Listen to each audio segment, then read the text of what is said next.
হয়, নাও আৰু কলৰ ভূৰে একমাত্ৰ ভৰসা হৈছে এতিয়া বানাক্ৰান্তৰ।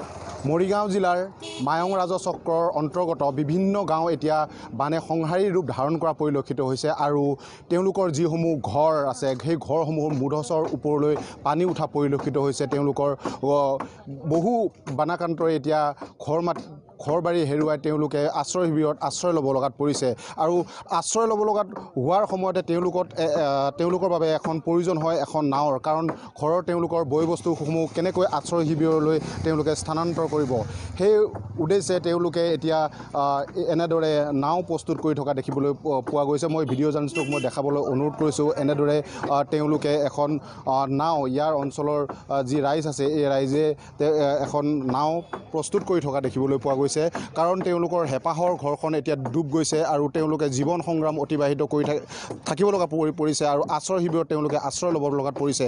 নাও অবিহনে তেওঁলোকে মুঠেই কোনো ধৰণৰ তেওঁলোকে যাতায়াত কৰিব নোৱাৰিব, কাৰণ পানীৰে উপচি পৰিছে সকলো ইয়াৰ যি জাগীৰোড সমষ্টিৰ যি সামগ্ৰিক যি অঞ্চল। মই ইয়াৰ এজন স্থানীয় লোক আছে, তেওঁলোকে নাও বনাই আছে। আমি এতিয়া তেখেতৰ সৈতে কথা পাতিবলৈ চেষ্টা কৰিম। দাদা, আপোনালোকে কিহৰ কাৰণে নাওখন বনাইছে? প্ৰতিবাৰেতো আপোনালোকৰ বানপানী হয়, মূল সমস্যা সেইটোৱেই। এই বানপানী প্ৰত্যেক বছৰ হয় বাবে আমি নাওখন বনাবলৈ বাধ্য হৈছোঁ। ইয়াত আপোনাৰ যথেষ্ট দ হৈ যায় পানী, প্ৰত্যেক বছৰে পানী হয়েই আৰু হ'লে মানে ঘৰ বাৰী তল যায় গোটেই, আনকি মূধচলৈকে পানী পায়গৈ। পশুধন গোটৰ পৰা আদি কৰি আপোনাৰ ঘৰুৱা সামগ্ৰী একো বচাবলৈ উপায় নাথাকে আৰু তাৎক্ষণিকভাৱে আহে। গতিকে নাও এখন বিশেষ প্ৰয়োজন আৰু সেই প্ৰয়োজনৰ কাৰণে নাওখন বনাবলৈ বাধ্য হৈছোঁ। এই মুহূৰ্তত আমাৰ অঞ্চলত নাও বহুত তাকৰ, বহুত কম। আমাৰ উদ্ধাৰ কাৰ্য তেনেকৈ কৰিবও নোৱাৰি। এখন নাও যদি এঘৰৰ থাকে প্ৰায় 10 ঘৰৰ উপকাৰ এটা হয়, কাৰণ সেইটো তেনেকুৱা এটা উদ্দেশ্য সন্মুখত ৰাখি নাওখন বনাই আছোঁ। নিশ্চয়কৈ এতিয়া আপোনালোকৰ অশেষ কষ্ট হৈছে আৰু এখন নাও বনাবলৈ বিশেষকৈ আপোনালোকৰ প্ৰয়োজন হয় ধনৰ। সেই ধন মানে কিমান পৰিমাণৰ আপোনালোকৰ প্ৰয়োজন হয় বা আপোনালোক কেনেধৰণৰ সমস্যাৰ সন্মুখীন হয়, যিহেতু এই সময়ত আপোনালোকৰ বানেৰে সকলো ধ্বংস কৰি নিশেষ কৰি পেলাইছে? হয়, এইখিনি সময়ত নিশেষ কৰি পেলাইছে সেইটো সত্য, কিন্তু সকলোৱে আৰু এই নাও এখন বনাব পৰা অৱস্থাটোত নাথাকে। যাৰ আছে তেওঁ ধৰি লওক এখন নাও যোগাৰ কৰি যেনে তেনে ৰাখে, কিন্তু এখন নাও যোগাৰ কৰি ৰখাটো বৰ কষ্টকৰ। অন্যান্য বিভিন্ন সমস্যা মানে মষিমূৰ কৰি বা কৰি নাও এখন বনোৱাটো এটা সমস্যা হৈ পৰে। তাৰ মাজতো এই নাওখন তৈয়াৰ কৰিবৰ কাৰণে তাৰমানে চেষ্টা চলাইছোঁ।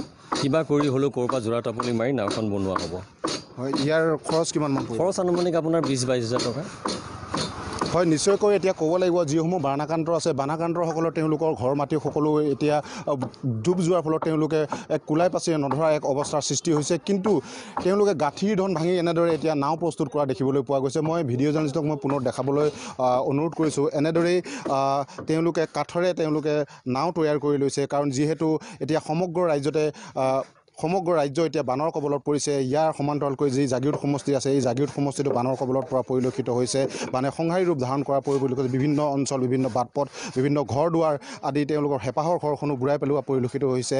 কিন্তু তেওঁলোকে সেই হেঁপাহৰ ঘৰখনৰ পৰা বা তেওঁলোকৰ বিভিন্ন ধৰণৰ যাতায়াত অব্যাহত ৰাখিব লগা হয়, কাৰণ তেওঁলোকক দৰকাৰ হয় এখন নাও বা কলৰ ভূৰ, কিন্তু তেওঁলোকে গাঁঠিৰ ধন ভাঙি এতিয়া এনেদৰে তেওঁলোকে এখন নাও প্ৰস্তুত কৰা দেখিবলৈ পোৱা গৈছে এই বানৰ সময়ত।